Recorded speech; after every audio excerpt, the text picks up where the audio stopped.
শাহাদাতের মৃত্যু আমরা তাদের জন্য দোয়া করব যাদের ত্যাগ এবং কোরবানির বিনিময়ে আমরা এই নতুন একটি বাংলাদেশ পেয়েছি, উন্মুক্ত একটি বাংলাদেশ পেয়েছি, যে বাংলাদেশে এখন সবাই খোলা ময়দানে খুশি মনে সমাবেশ করতে পারে, কথা বলতে পারে, জনসভা করতে পারে, বক্তব্য দিতে পারে। আজকের এই প্রোগ্রামটার প্রমাণ বিগত দিনে 24 সালে 5 আগস্টের আগে এবারে কি আমরা প্রোগ্রাম করতে পারতাম? না।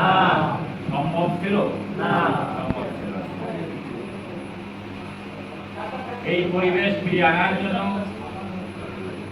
যারা জীবন দিয়েছেন তাদের জন্য আমরা দোয়া করি, আল্লাহ পাক তাদেরকে জন্য তাদের কোরবানিকে জন্য আমরা আদান হচ্ছে মনে হয় হাসিনার আমলে নির্বাচন হয়েছে, জনগণ সেই নির্বাচনে ভোট দিতে পারে।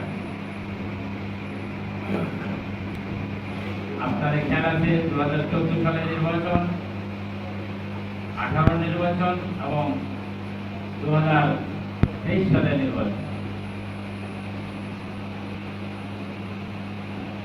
এই 3টি নির্বাচন কাপাসিয়াবাসী কি নির্বাচনের জন্য প্রস্তুত আছে? বাইরের বাইরে গিয়ে প্রস্তুত আছে না তারা?